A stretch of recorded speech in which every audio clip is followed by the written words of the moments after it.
The war-torn planet of Vorak 7 had only one rule. No one built fortresses here. The battlefield was too volatile, the gravity shifts too erratic, the very air laced with corrosive storms.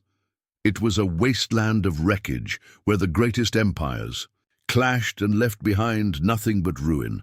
For centuries, Vorak 7 had remained an open graveyard, a no-man's land that even the most advanced species dared not claim, until now. The Zalkor Dominion, the most feared military power in the galaxy, had received an urgent report. Their surveillance drones had captured something impossible. A human fortress stood in the middle of Vorak 7.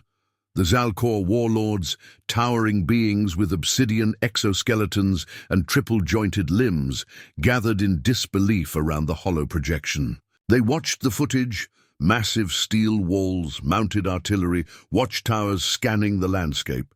Humans, the primitive, short-lived creatures the Dominion dismissed as reckless scavengers, had somehow achieved the impossible. The planet should have swallowed them whole. General Rivos growled, his mandibles clicking in irritation. Nothing survives Vorak 7. No species can withstand its storms. Yet the humans had not only survived, they had thrived. The footage zoomed in. The humans were fortifying the structure, reinforcing it with scavenged war wreckage, repurposing, alien technology adapting. They had turned the deadliest battlefield in the galaxy into a defensive stronghold. Rivos's second-in-command, Commander Velkar, tapped his armored claw against the holomap. We should have wiped them out the moment they arrived. Now they've entrenched themselves. A younger officer, Latir Sorik, studied the display with narrowed eyes. They did not just build a fortress. They built a trap. Silence settled over the War Council. The humans had no reinforcements, no empire to back them. And yet, they had made Vorak 7 their own. General Rivos exhaled slowly. Deploy the fleet. I want that fortress burned to the ground. Let the humans learn their place. But deep down, an unease crept through him. He had fought hundreds of wars across countless systems. He had never feared an enemy before, and yet something about this human defiance unsettled him, because Vorak 7 did not belong to any empire, but now it belonged to them. The Zalkor Dominion was a war machine, an empire of conquest spanning hundreds of systems. Their warriors had crushed entire civilizations, broken fleets, and rewritten history with the blood of lesser species. Vorak 7 was their proving ground, a battlefield where only the strongest could claim victory. And yet, now humans, a species, the Dominion, considered barely above vermin, had not only set foot on Vorak 7, but they had fortified it. General Rivos stood on the command deck of the Zalkor warship Dreadfang, his sharp eyes scanning the swirling storm clouds of Vorak 7. Below, the fortress stood defiantly against the backdrop of burning wreckage and shattered war machines. It wasn't elegant, it wasn't advanced, but it endured, and that was what disturbed him the most. "This is madness," Commander Velkar muttered, his mandibles twitching. They shouldn't be alive down there, let alone thriving, but they were, the humans, a species of survivors. The humans had arrived on Vorak 7 6 cycles ago, part of a doomed expedition. Their ship, the Relentless, had been shot down during a Dominion battle, crashing into the war-torn wasteland. According to protocol, the Zalkor had assumed them dead. Vorak 7 was not a place where survivors lasted long, but these humans were different. Instead of dying, they had adapted. Instead of fleeing, they had dug in. They had scavenged the remains of countless battles, repurposing alien weapons, armor, and energy shields. They had studied Vorak 7's violent storms, learned to predict the deadly gravity shifts, and somehow used them to their advantage. They didn't just survive the battlefield, they became the battlefield. The fortress of Vorak 7, the structure they had built, wasn't just a shelter, it was a trap-laden fortress, razor wire, defenses Energy turrets, makeshift minefields. The humans had booby-trapped the very ground with salvaged explosives, turning the wasteland into a labyrinth of death. And at the heart of it all was their leader, Commander Elias Voss, a former Terran Marine. Voss had led countless ground campaigns, but even he had never faced conditions like Vorak 7. Yet instead of breaking, he had transformed the wreckage of a fallen war zone into an impenetrable stronghold. And now, the Zalkor were coming for him. The Dominion strategy General Rivos clenched his fists as the war fleet assembled in orbit. He had brought an armada, 30 assault carriers, hundreds of dropships, and thousands of elite shock troopers. "This will be over in hours," Velkar said confidently. Rivos wasn't so sure. The humans had defied every expectation so far. But no matter how clever or resilient they were still outnumbered, still outgunned. The Dominion would crush them, wouldn't they? A final warning before the assault began. Rivos activated the fleet's planetary communication relay. A holographic transmission flickered to life over the human fortress. "This is General Rivos of the Zalkor Dominion," he announced, his voice echoing across the wasteland.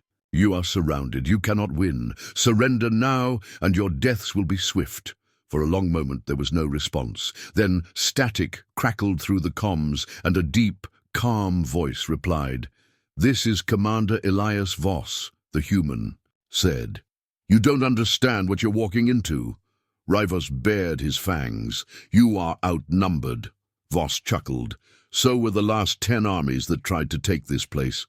And with that, the transmission cut off. The Dominion launched their assault. The Battle of Vorak 7 had begun. The first wave of Zalkor assault carriers descended through the storm-choked skies of Vorak 7, their black hulls gleaming against the eerie flashes of lightning. Thousands of Dominion shock troopers readied their weapons, their armored exoskeletons reflecting the orange glow of the battlefield below. From orbit, General Rivos watched as the human fortress loomed in the distance. The crude steel walls, the jagged barricades, the flickering defense turrets, all of it looked like an insult to the Dominion's technological might. "Burn it down," he ordered. Dropships thundered down like falling meteors, slamming into the battlefield and releasing squads of Zalkor warriors. Their plasma rifles crackled to life as they advanced, marching in perfect formation, intent on overwhelming the humans with sheer numbers. But then the ground erupted beneath them.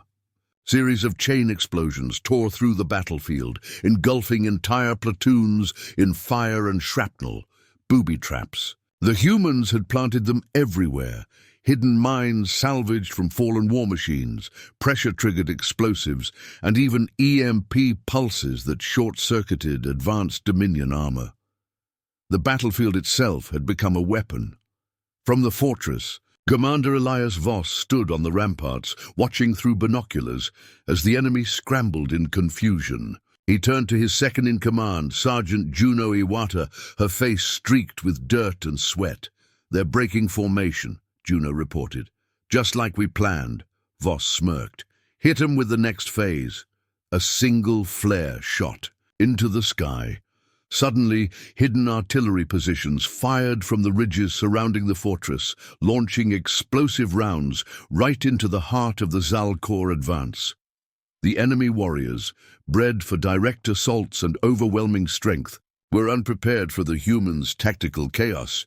They weren't fighting an army. They were fighting ghosts, attacking from the shadows, striking hard, and disappearing before retaliation could land. The first wave of Zalkor soldiers fell, but the Dominion was far from finished.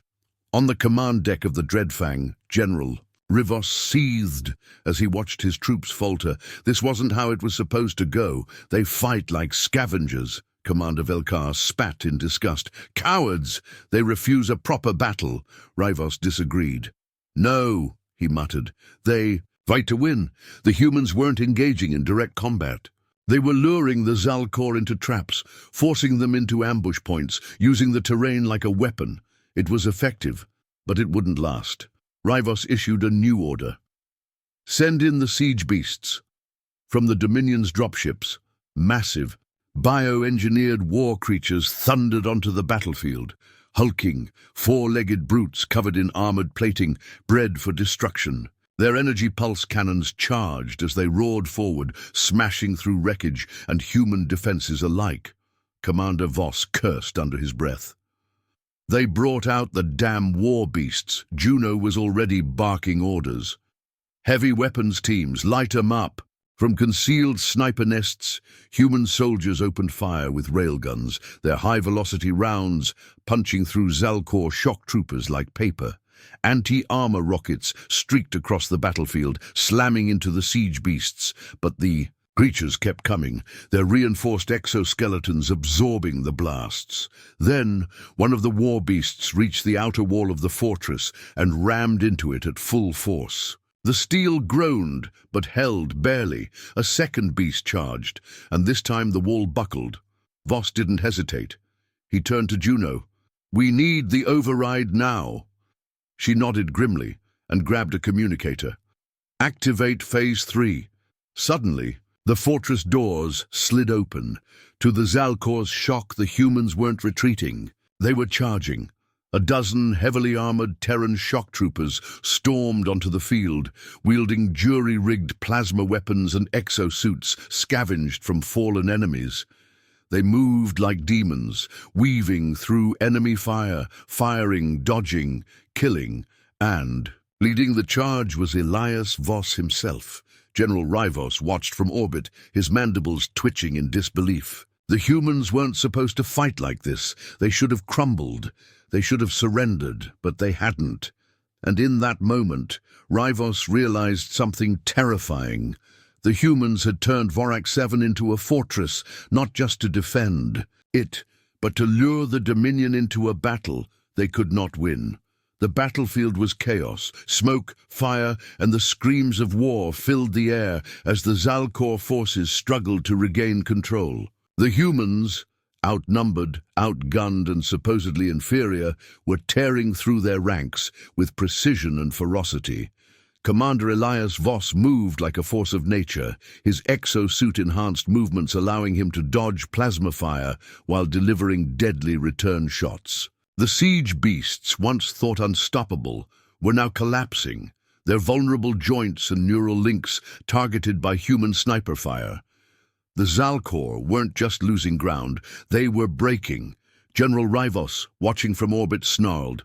In disbelief, "Deploy the Doombringers," he commanded. The Doombringers, elite Zalcor warriors, clad in indestructible armor, each one strong enough to slaughter entire platoons, descended onto the battlefield in streaks of blue flame. Voss saw them coming and activated his comlink. "They took the bait," he said, grinning. Before the Doombringers could hit the ground, a massive detonation ripped through the battlefield. Human-engineered seismic charges, hidden deep within the ruins, triggered a controlled collapse. The entire war zone shifted. Massive chunks of wreckage, unstable ground, and alien debris gave way beneath the Zalcor forces, swallowing them into pits of destruction. The Doombringers, designed for ground combat, not sudden freefall, plunged into the abyss. Only 3 of the 10 warriors survived the fall, and waiting for them at the bottom were the humans. Realizing the battle was slipping from his grasp, General Rivos made a rare decision. He would lead from the front. His drop pod smashed into the battlefield near the ruins, sending a shockwave through the ground. As the dust settled, his massive armored frame emerged, his obsidian exoskeleton gleaming under the fires of battle, his crimson eyes locked onto Elias Voss. "You are a pest," Rivos growled. Voss cracked his neck. "Funny, I was about to say the same about you." With a roar, Rivos lunged, his massive claws swiping toward Voss in a blur of motion. Voss dodged, barely, rolling to the side and opening fire with his railgun. The shot struck Rivos' armor but didn't pierce. The general was too fast, too strong. They clashed, exchanging brutal blows, strength versus strategy, power versus precision. Rivos had fought hundreds of species in his lifetime, but never had he. fought a species that refused to break, no matter the odds. And then, he realized, Voss wasn't fighting to win. He was fighting to stall. With a sudden grin, Voss activated his wrist console. Above them, the fortress's hidden orbital disruptor, a weapon salvaged from Dominion wreckage, locked onto Rivos's command ship in orbit. Rivos's eyes widened in horror. No. Voss pressed the button. A massive energy pulse erupted from the fortress, hitting the Dominion's fleet with an EMP surge. In an instant, their entire war machine went dark. The ships lurched as their systems fizzled out, their weapons disabled, their shields dropping. The humans had just crippled an entire Dominion fleet. Rivos staggered, his breath ragged. He turned back to Voss, who was aiming his railgun at his head. "You underestimated us," Voss said, his voice calm. "Big mistake." Before Rivos could react, Voss fired. The round slammed into Rivos's chest, punching through his weakened armor. The Zal Corps general staggered back, collapsing to one knee. His army was in full retreat. Vorak 7, the battlefield that had swallowed empires, now belonged to humanity. The battlefield was silent. For the first time in centuries, Vorak 7 was not a graveyard for the fallen, but a testament to the unyielding defiance of humanity. Smoke curled from the wreckage of Zal Corps war machines, their once mighty fleet crippled in orbit. The Dominion's forces, those that could still move, retreated into the wastelands, abandoning their dead and wounded, and at the center of it all stood the fortress, still standing, still defiant. Commander Elias Voss holstered his weapon and exhaled, watching as the last of the Zal Corps dropships disappeared into the sky. Around him, his soldiers, bloodied but victorious, watched in disbelief. "Did we just win?" Sergeant Juno Iwata asked, breathing heavily. Voss smirked, wiping dirt from his face. "Hell yes, we did." The aftermath was brutal. The fortress had held, but barely. Half of its walls had been reduced to rubble, ammunition was dangerously low, and the dead lay scattered across the ruined battlefield. Yet, despite it all, they had survived. No reinforcements, no outside help. Just human ingenuity, resilience, and sheer stubborn refusal to die.